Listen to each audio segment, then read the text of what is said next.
할렐루야. 주님의 평강이 우리 성도님들에게 가득하기를 축복합니다. 오늘 말씀의 제목은 영생을 얻는 원리입니다. 여러분, 사람에게는 누구나 다 생에 대한 애착이 있습니다. 저도 그렇고요. 여러분들도 다 그러실 거예요. 좀 더 건강하게 오래오래 우리의 자녀들과 그리고 또 앞으로 또 만나게 되어지는 손주들과 또 그렇게 행복하게 살아갈 그런 날들을 우리가 소망하면서 그래서 조금이라도 더 오래 살아가고자 하는 그런 마음들이 다 있을 겁니다. 어떤 사람이 세계 최장수 노인에게 소원을 물어봤더니 이 세상에서 제일 오래 사신 분이 그렇게 이야기를 했대요. 더 오래 살고 싶다. 더 오래 살고 싶다. 최고 오래 살았는데 더 오래 살고 싶다라는 그런 고백을 할 정도로 그런 욕망, 욕구들이 우리들 안에 있다라는 거죠. 여러분 잘 아시는 것처럼 진시황이 진나라로 7개의 나라를 통일한 후에 황제가 되어가지고 가진 소원이 있는데 그게 여러분 뭡니까? 불사약, 불로초를 구하여가지고 오래 살고 싶다. 영원히 살고 싶다. 라고 하는 그 이야기, 그런 이야기들을 잘 전해지고 있는 거 우리 잘 알지 않습니까? 이러한 이야기들이 우리가 가지고 있는 그 영생에 대한 그 욕망, 그 간절한 바램, 그런 것들을 절실히 드러내고 있는 거죠.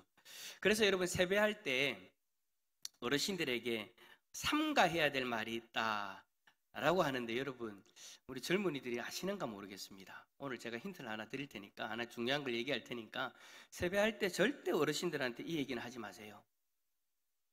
할아버지 할머니 100세까지 사세요. 절대 그런 얘기하면 안 돼요. 아유 100세까지 오래 사시는 건데 그래도 여러분 그렇게 이야기하시면 안 돼요. 오래오래 사세요 라고 해야 되지 100세라는 기간을 정하면 안 돼요. 더 오래 사실 수도 있는 거잖아요. 그러니까 그런 이야기를 들으면 모르겠어요. 여기 있는 우리 대산교회 우리 어르신들은 어떤 마음이실지 모르겠는데 대부분의 어르신들이 섭섭하대요. 난 좀 더 오래 사고 싶은데 왜 나를 100세까지만 살아라고 하지? 라고 그렇게 생각을 하신대요. 저는 잘 모르겠는데 어떤 분들이 그런 글들을 올려놓았더라고요. 그래서 세배할 때는 절대 그런 이야기 하지 마라 라고 그렇게 이야기하더라고요. 그래요 여러분, 성경에서도 우리가 가지고 있는 이 영생에 대한 더 오래 살고 싶어하는 어떤 그런 욕망들, 그런 욕망들에 대해서 많이 이야기를 하죠. 오늘 본문에서도 여러분 이러한 영생에 대한 이야기가 나옵니다. 자, 오늘 본문에 누가 나오냐면 한 율법 교사가 나옵니다. 그 율법 교사가 예수님에게 와가지고 질문을 해요. 선생님, 내가 무엇을 하여야 영생을 얻겠습니까? 자, 제가 앞에서 이야기했던 것처럼 영생에 대한 그런 어떤 갈망들, 욕구들이 있다라고 그렇게 이야기했지 않습니까? 그런데 사실 여러분, 오늘 이 율법 교사가 어떻게 하면 영생을 얻을 수 있습니까? 무엇을 해야 영생을 얻을 수 있습니까? 라고 그렇게 이야기를 하는데 똑같이 제가 앞에서도 설교 서두에 영생이라고 이야기했고 율법 교사도 영생이라고 이야기를 했는데 이 단어가 차이가 있습니다. 무슨 차이가 있을까요? 바로 장소의 차이예요. 앞에서 제가 예를 들면서 우리가 그런 욕구가 있습니다 라고 이야기할 때 그 영생에 대한 욕구는요, 이 땅에서 오래 살고 싶다라는 거예요. 그런데 오늘 본문에서 이야기하는 그 영생은 그게 아니라는 거예요. 여러분, 우리가 이 땅에서, 이 세상에서 영원히 살고 싶어하는 그 이유가 뭡니까? 첫 번째는 이 세상에 대한 미련. 내가 누려보지 못했던 것들 더 누려보고 싶고 내가 보지 못했던 것들을 보고 싶으니까 거기에 대한 미련 때문에 더 오래 살고 싶어하고, 두 번째는 죽음 이후에 대한 삶에 대해서 불안하기 때문에, 죽음 이후에 사후의 삶에 대한 불확실성 때문에 더 오래 살고 싶어 하죠. 이 땅에서요. 그런데 여러분, 유대인들은 달라요. 그들에게는요, 여러분, 영생이란 것이 어떤 의미냐면 구원입니다. 하나님께서 우리를 구원해 주신다. 유대인들은 여러분 이 세상의 삶에서 얼마나 율법을 잘 지켜 행하느냐, 그것을 가지고 하나님께서 그들을 심판하시는데 구원을 받을지 아니면 심판을 받게 돼 벌을 받게 되어질지 결정이 되어진다라고 생각하는 거예요. 그래서 그들은 죽음 이후에 하나님 앞에 구원받아서 낙원에 들어가고 싶다라고 그렇게 여기죠. 그러니까 우리식으로 지금 현대의 우리식으로 우리의 신앙에 맞게 이야기를 한다면 유대인들은 천국과 지옥이라는 사후세계 중에서 하나님 앞에 구원받아서 천국에서 영원히 살아가고 싶은 거예요. 제가 앞에서 이야기했던 예에서는 이 땅에서 영원히 살아가는 것에 대한 욕구지만 유대인들이 지금 이야기하는, 오늘 율법교사가 이야기하는 이 영생의 장소는 천국에서의 삶이다라는 것이죠. 자, 오늘 본문에서도 마찬가지예요. 이 율법교사가 여러분 어떻게 하면 천국에 들어갈 수 있고 어떻게 하면 천국에서 영원히 살 수 있습니까? 라고 그렇게 질문을 하는데, 사실 여러분 이 율법교사가 그것을 몰라서 질문하는 것이 아니에요. 우린 여러분 일반적으로 질문할 때 몰라서 질문하잖아요. 근데 그런 것이 아니다라는 거죠. 하지만 일반적일 경우에는 몰라서 질문하지만 다른 경우에는 다른 어떤 목적하는 바가 있기 때문에 질문을 하죠. 오늘 이 율법교사도 마찬가지예요. 오늘 이 율법교사는 율법에 아주 정통한 사람으로서 사람들에게 율법을 가르치는 사람이에요. 그러니까 이미 방법을 다 알고 있는 거죠. 그런데도 이 질문을 하는 이유가 뭐냐? 바로 25절의 말씀에 나오는 것처럼 예수님을 시험하기 위해서였습니다. 그러니까 예수님이 율법을 잘 알고 있나 모르나, 그걸 한번 율법교사가 한번 테스트를 한번 해보고 싶었던 거예요. 그런데 중요한 건 예수님이 그 마음을 알고 계셨다라는 거죠. 우리 예수님은 여러분 사람들의 마음을 다 살펴보십니다. 우리가 성경을 읽어보면 사람들이 자신의 속을 다 이야기하지 않았는데도 불구하고 예수님께서 이미 그 사람의 속을 다 아시고 거기에 맞게 대답해 주시는 일들이 참 많지 않습니까? 오늘 본문도 마찬가지예요. 시험하고자 하는 그 마음을 아시고 다시 역으로 질문하십니다. 26절에 율법에 무엇이라 기록되어 있으며 네가 어떻게 읽느냐? 라고 그렇게 물어보세요. 이 말은 무슨 말이냐면 율법교사가 여러분 이 말씀 같은 경우에, 그러니까 지금 자신이 답하게 되어지는 이 말씀을 날마다 외우고 있거든요. 그리고 고백하는 말씀이거든요. 그래서 네가 어떻게 읽느냐라고 그렇게 물어보는 거예요. 자, 그 질문에 율법교사가 대답합니다. 자, 27절 한번 읽어볼까요? 27절입니다. 시작. 대답하여 이르되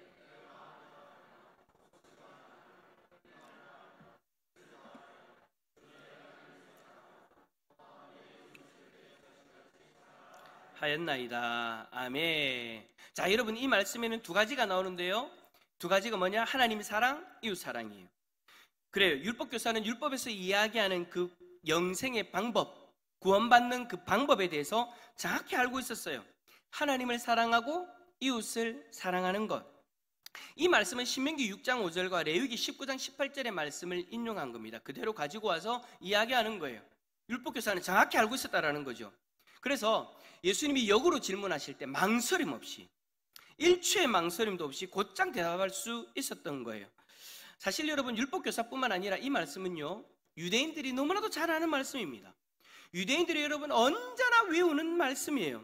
특히 율법교사들은 예배 때마다 제가 앞에서 이야기했던 것처럼 이 말씀을 외워요. 낭독한다라는 거죠. 그러니 여러분 예수님의 질문에 얼마든지 대답할 수 있는 것이지 않겠습니까? 예수님이 그 율법교사의 대답을 딱 들으시고 이제 대답을 하시는데 뭐라고 대답하시느냐? 내 대답이 옳도다. 이를 행하라. 그러면 살리라. 라고 그렇게 말씀을 하세요. 자, 이렇게 되어지면 우리 안에 혼란이 생겨야 됩니다. 율법교사가 대답한 것을 예수님이 들으시고 예수님이 그 대답이 옳다라고 이야기하셨는데 이 대답을 들었다면 우리가 지금 말씀을 통해서 보고 있는데 부딪혀요. 뭐가 부딪히느냐? 우리 기독교에서는 예수님을 믿어야만 천국에 들어간다라고 이야기를 하는데, 그렇다면 예수님께서 이 장면에 율법교사가 그렇게 이야기를 했을 때 아니야, 율법에는 그런 말씀이 있지만 너는 나를 믿어야 돼. 내가 곧 길이요 진리요 생명이니 나로 말미암지 않고는 하나님께로 갈 수 없어. 나를 믿어야 천국 갈 수 있는 거야 라고 대답하실 것으로 우리는 기대하는데 예수님의 말씀이 뭐냐? 율법교사가 말한 것을 그대로 받아들이고 그게 맞으니까 그렇게 행하라. 그러면 살리라. 하나님을 사랑하고 이웃을 사랑하면 구원받는다. 하나님을 사랑하고 이웃을 사랑하면 영생을 얻을 수 있다라고 이야기하시니까 우리가 기본적으로 가지고 있는 어떤 그런 교리들, 믿음으로 구원받는다라는 그 교리랑 오늘 예수님이 율법교사의 이야기를 받아들인 그 모습이랑 부딪힌다라는 거죠. 그래서 우리 안에 혼란이 생길 수도 있어요. 여러분, 우리가 구원받을 수 있는 길, 천국에서 영원히 살 수 있는 방법이 여러 가지입니까? 그래서 예수님 믿어도 되고요, 율법교사가 이야기했던 것처럼 하나님 사랑하고 이웃 사랑하면 되고요, 또 착한 일을 행하면 구원받고요, 뭐 그렇게 여러 가지의 길로 우리가 구원받을 수 있는 겁니까? 아니죠. 성경은 여러분 이 부분에 대해서 아주 확고합니다. 아니라고 이야기합니다. 구원받아서 천국에서 영생을 누릴 수 있는 방법은 오직 한 길, 예수 그리스도를 믿는 것 외에는 없다라고 이야기를 해요. 자, 그러면 우리가 예수 그리스도를 믿으면 구원받는다라고 그렇게 성경을 통해서 발견하고 예수 그리스도를 믿음으로 구원받으려고 그렇게 우리가 노력하는데, 정작 당사자인 예수님은 왜 율법교사의 이야기가 맞다라고 이야기하면서 그렇게 살아라, 그러면 네가 살리라 라고 그렇게 말씀하시는 것일까요? 그 이유는 예수님을 믿는 것과 율법교사의 대답이 그 근본적인 의미가 다른 것이 아니기 때문입니다. 자, 먼저 믿음으로 구원받는 것에 대해서 생각해 봅시다. 우리가 예수님을 믿는다라는 것은 단순히 믿는다라고 입술로 고백하면 된다라는 그런 의미를 가지고 있는 것이 아니죠. 우리가 여러분 교회 와가지고 예배를 한번 몇 번 드리고 나는 예수님 믿어요 라고 그냥 형식적으로 고백한다고 구원받는 겁니까? 여러분, 그게 정말 구원받는 믿음입니까? 예수님을 믿는다는 거는요, 그런 의미가 아니에요. 그냥 교회에 몇 주 나오고 예수님을 내가 입술로 고백하는, 형식적으로 고백하는 그것으로 구원받는 것이 아니다라는 거죠. 여러분, 예수 그리스도를 믿는다는 것이 어떤 의미가 있는가를 여러분 제대로 아셔야 됩니다. 요한복음 3장 16절, 우리가 너무나도 잘 아는 말씀이죠. 이 말씀에서 분명히 이렇게 말씀합니다. 한번 읽어볼까요? 하나님이, 시작, 하나님이 세상을 이처럼 사랑하사.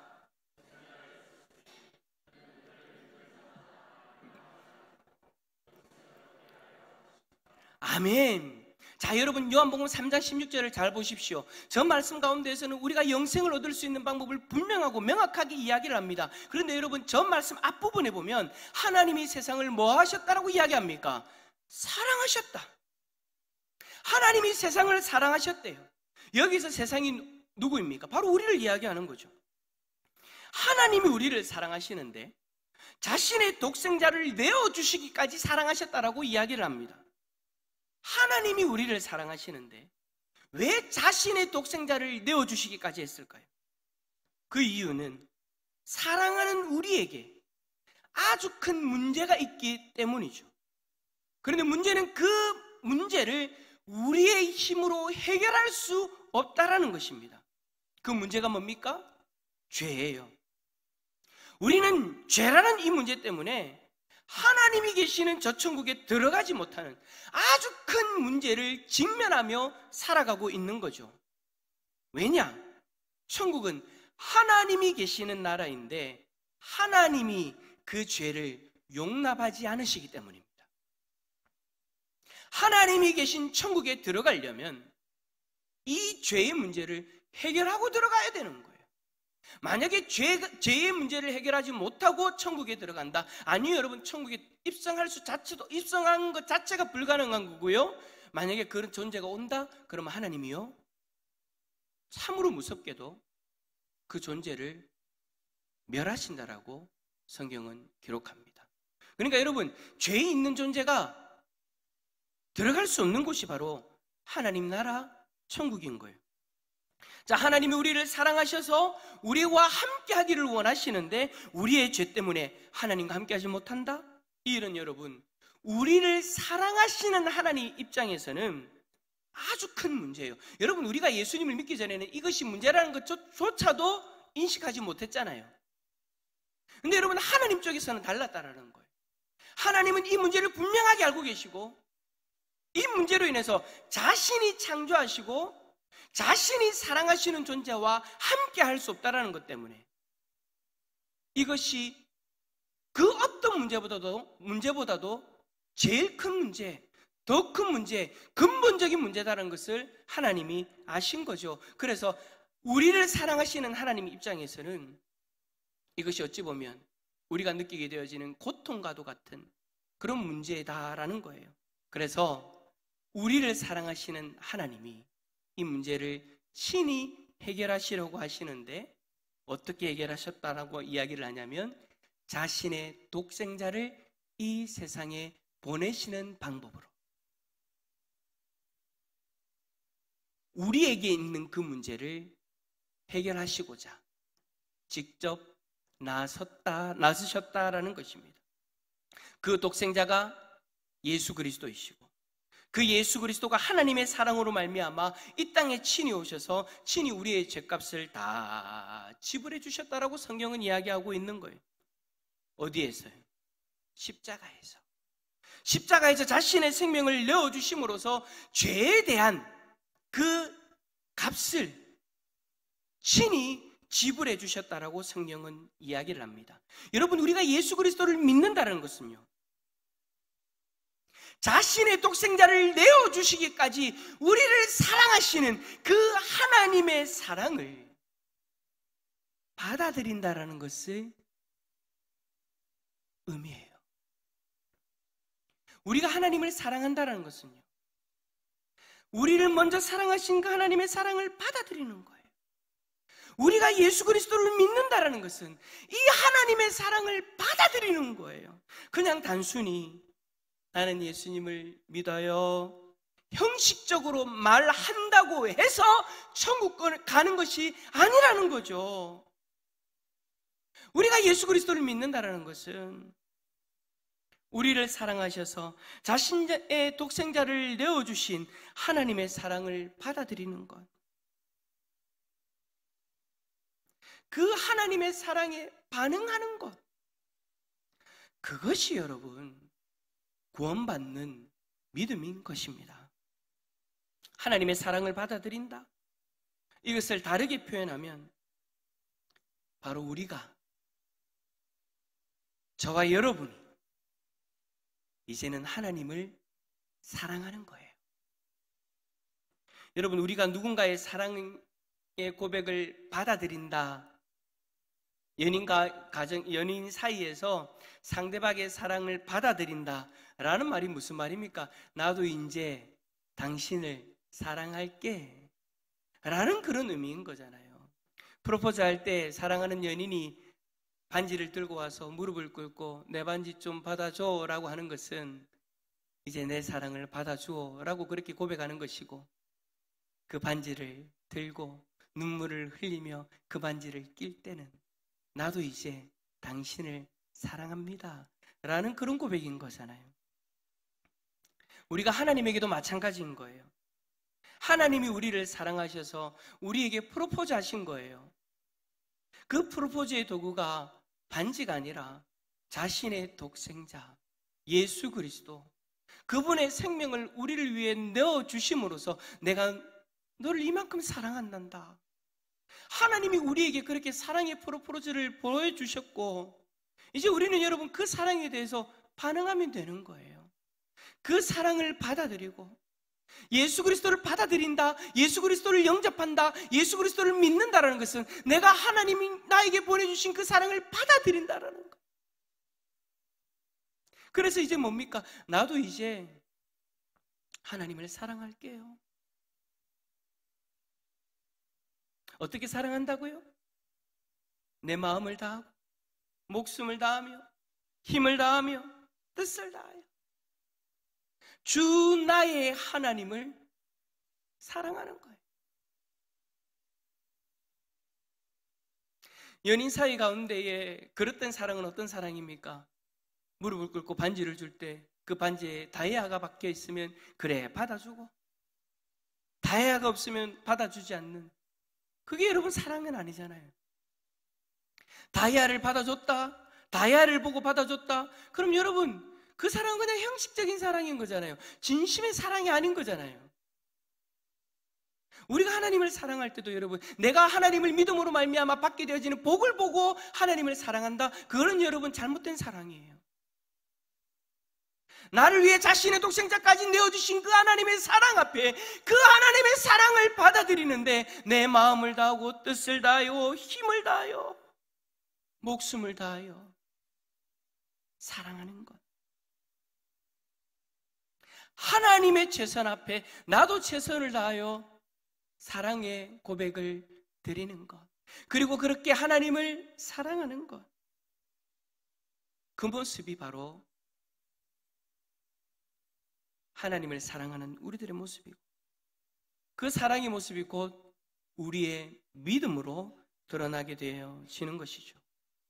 그러니 여러분, 우리가 예수 그리스도를 믿는 것과 하나님을 사랑하는 것은 별개가 아니에요. 따라서 합시다. 같은 것이다. 같은 거예요. 그런데 여러분, 더 놀라운 것은 뭔지 압니까? 이웃 사랑도 마찬가지다라는 거죠. 네 이웃을 내 자신과 같이 사랑하라는 이 말씀과 예수님을 믿는 것이 여러분 도대체 어떤 관계가 있을까요? 이 부분에 대해서 요한 1서 4장 20절과 21절 말씀에 이렇게 말합니다. 한번 읽어볼까요? 시작. 누구든지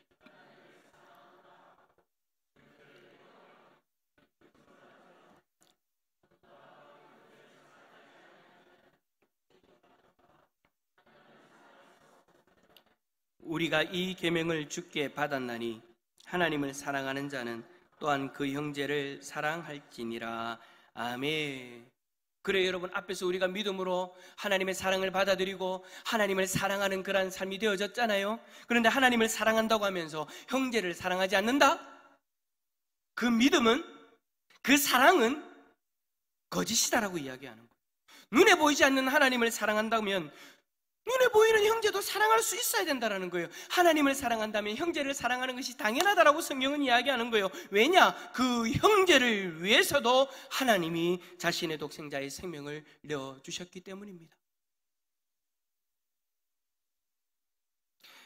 그래서 요한 1서 3장 15절에서 형제를 미워하는 자에게는요, 놀라지 마십시오, 영생이 없다라고까지 이야기를 합니다. 형제를 미워하는 자에게는 영생이 없다. 참 여러분 놀라운 말씀이지 않습니까? 성경은 여러분 이렇게 얘기하는 거예요. 하나님의 사랑과 이웃 사랑은 믿음과 연결되어지는 것이고 이 세 가지는 뗄 수 없다라고 이야기를 하는 거예요. 우리가 예수 그리스도를 믿는다라는 것은요, 하나님을 사랑한다는 우리의 고백인 것이고, 하나님을 사랑한다면 형제를 사랑할 수 있어야 된다라는 거예요. 이 세 가지는 여러분 뗄 수 없어요. 만약에 예수 그리스도를 믿는다고 하면서 하나님을 사랑하지 않고 형제를 사랑하지 않는다? 그러면 그 믿음 문제가 있다라는 거예요. 요한 1서의 표현대로 이야기하면 거짓말하는 자요, 영생이 없는 자입니다. 그래서 사도 요한은 사랑으로 우리의 믿음을 증명하라. 너의 믿음이 진짜인지, 너의 믿음이 가짜인지 하나님을 사랑하는 것과 형제를 사랑한 것을 통해서 증명해 보이라. 사랑하는 성도 여러분, 천국에서 영원한 삶을 살기를 원하십니까? 그렇다면 예수 그리스도를 믿음으로 하나님의 사랑을 받아들이시고 하나님을 사랑하는 삶을 살아가시기를 축복합니다. 그리고 하나님이 우리를 사랑하신 것처럼 마음을 다하여 목숨을 다하여 힘을 다하여 뜻을 다하여 사랑하십시오. 그리고 그 사랑으로 내 옆에 있는 형제를 사랑하십시오. 예수님은 분명히 말씀하십니다. 그 사랑은 원수까지도 사랑할 수 있는 사랑이니라. 이 사랑이 저와 여러분들의 삶 가운데 삶의 열매로 맺어짐을 통해서 나의 믿음이, 우리의 믿음이 구원받는 영생을 누리는 진짜 믿음이라는 것을 증명해내 보이는 우리 모든 성도님들이 다 되어질 수 있기를 예수 그리스도 이름으로 축원합니다.